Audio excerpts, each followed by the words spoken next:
हुकूमत साजी का मरहला शुरू। पंजाब में हुकूमत बनाने के लिए जोड़ तोड़ शुरू हो गया है। सिंध में नंबर गेम की क्या सूरत हाल है? खैबर पख्तूनख्वा में आज़ाद अरकान क्या सोच रहे हैं? बलूचिस्तान में कौन हुकूमत बनाने जा रहा है? तफसीलात अपने नुमाइंदगान से जान लेते हैं। लाहौर से अब्बास नकवी हमारा साथ देंगे, कराची से हफीज़ बलोच हमें ज्वाइन कर चुके हैं, कोयटा से मुजीबुल्लाह और पेशावर से शहाबुर रहमान भी हमारे साथ मौजूद हैं। तो सबसे पहले चलते हैं पंजाब, जहां लाहौर से हमारे साथ मौजूद हैं समा के नुमाइंदे अब्बास नकवी। अब्बास, आप बताइएगा कि नून लीग क्या सोच रही है? क्या नून लीग 138 सीटें जीत चुकी है, हुकूमत बनाने जा रही है? पंजाब की कमान किसके हाथ में होगी?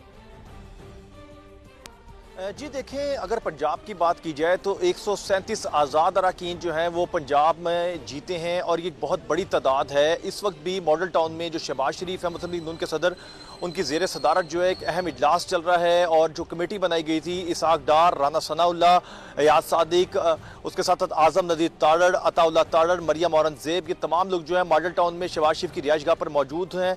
और आज पूरे दिन के अंदर जो जो राब्ते किए गए हैं नून लीग की क़यादत की जानिब से, उसके हवाले से शहबाज शरीफ को ब्रीफिंग दी जा रही है और ये गौर ख़ौस किया जा रहा है कि ये 137 की जो तादाद है आज़ाद अरकान की, इनमें से कितनों को तोड़ के वापस नून लीग में लाया जा सकता है। क्योंकि नून लीग की क़यादत का ये भी कहना है कि हमारे कुछ अरकान जो है हमसे नाराज़ होकर गए थे, उन्होंने इलेक्शन लड़ा और उन्होंने कामयाबी हासिल की, इसलिए हमारी कोशिश है कि उनको दोबारा जो है नून लीग में शामिल किया जाए। और इसीलिए इस वक्त मॉडल टाउन में शहबाज शरीफ की रिहाइशगाह के पर ये अहम मीटिंग चल रही है। और इसके साथ साथ जो 138 की कामयाबी हासिल की है नून लीग ने, उनके साथ रिजर्व सीट्स और दीगर, अगर पीपल्स पार्टी, काफ लीग और दीगर को मिलाएं तो ये तादाद 190 से ऊपर बन जाती है। और अगर आज़ाद अरकान को भी नून लीग साथ मिलाने में कामयाब हो जाती है तो 200 से ज्यादा जो है तादाद जो हो जाएगी 371 के अवान में पंजाब असेंबली में नून लीग की। ठीक है अब्बास, ये तो थी पंजाब की सिचुएशन। जरा सिंध की बात करेंगे, कराची का रुख करते हैं, हफीज बलोच से बात करेंगे। हफीज, हम देख रहे हैं कि कराची में और सिंध में पीपल्स पार्टी का राज कायम होने जा रहा है। बज़ाहिर तो लग ही रहा है, लेकिन अंदर की खबर क्या है वो आप हमें देंगे। जी देखिए, सिंध असम्बली की 130 जनरल नशिस्तें हैं जिसमें बराह रास्त इंतखाबात हुए और इस इंतखाबात के नतीजे में पाकिस्तान पीपल्स पार्टी ने 84 नशिस्तें हासिल की हैं, जबकि 66 अरकान की ज़रूरत होती है सिंध में हुकूमत साजी के लिए, लेकिन पाकिस्तान पीपल्स पार्टी ने ये तादाद ज़्यादा हासिल की है।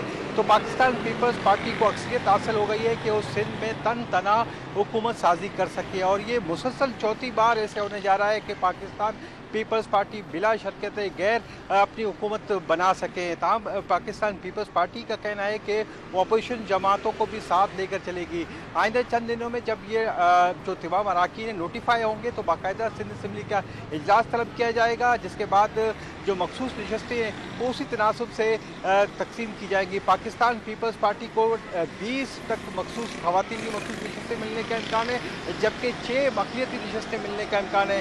इस तरह से तारीख में पहली बार पाकिस्तान पीपल्स पार्टी सिंध में उसकी तादाद 110 तक पहुंचने के इम्कान हैं। तब वज़ीर आला के लिए पाकिस्तान पीपल्स पार्टी का इस वक्त भी जो नाम सामने आ रहा है वो साबिक वज़ीर आला मुराद अली शाह है, जिनको शायद बिलावल भुट्टो जरदारी उनके ऊपर एतमाद करते हुए एक बार फिर सिंध की खिदमत करने का मौका दें। जी ठीक है हफीज़, आप साथ ही रहिएगा। मुजीबुल्लाह हमारे साथ कोयटा से मौजूद है। मुजीबुल्लाह, नून लीग ने 10 सीटें हासिल कर रखी हैं, JUI ने 10 सीटें हासिल कर रखी हैं, इसके साथ साथ पीपल्स पार्टी ने यहाँ से 11 सीटें ली हैं, लेकिन बड़ी बात यह है कि जमात इस्लामी को भी यहाँ पर 1 सीट मिली है। बड़े बड़े सियासी प्लेयर्स हैं यहाँ पर।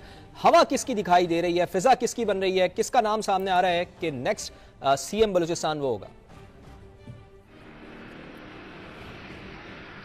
जी, बलूचिस्तान इस वक्त खामोश बैठकर मरकज की तरफ बदस्तूर आंखें जमाए हुए देख रहा है कि मरकज में किसकी हुकूमत बनती है, उसके बाद ही कुछ सोचा जाएगा और कुछ फैसला आएगा, ताकि फिर जो जमात हुकूमत साजी के लिए पेश रहे। यहाँ सबसे बड़ी बात यह है कि पीपल्स पार्टी ने यहाँ 11 नशिस्तें हासिल की हैं, नून लीग ने 10, जबकि जमात उलमा इस्लाम ने 10, बलूचिस्तान अवामी पार्टी ने जो है ना वो 4 नशिस्तें हासिल किए। तो इस तमाम सूरत हाल में हम देख रहे हैं कि जो हवा का रुख है वो नून लीग और पीपल्स पार्टी, इसके साथ ही जमात उलमा इस्लाम, ये तीनों मिलकर इनके साथ जो इनकी रिजर्व सीटें हैं, अगर इनका अंदाज़ा लगाया जाए तो ये जो नंबर गेम है वो पूरा होता दिखाई दे रहा है।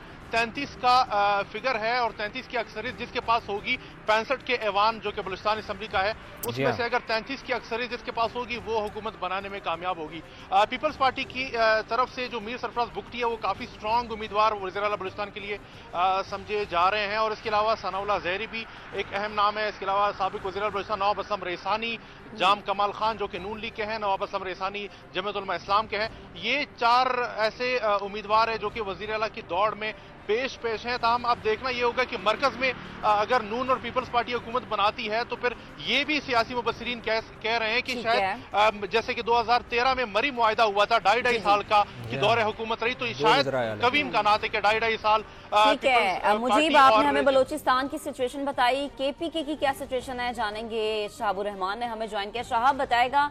हमने देखा कि खैबर पख्तूनख्वा में इस वक्त बहुत स्ट्रांग हमें आज़ाद उम्मीदवार नजर आ रहे हैं, लीड कर रहे हैं वो। क्या इत्तलात है, क्या कोई पार्टी उनसे राबते में है या कोई पार्टी हर्डल क्रिएट कर सकती है उनकी गवर्नमेंट बनाने में या उनका जो है वो आगे आने में?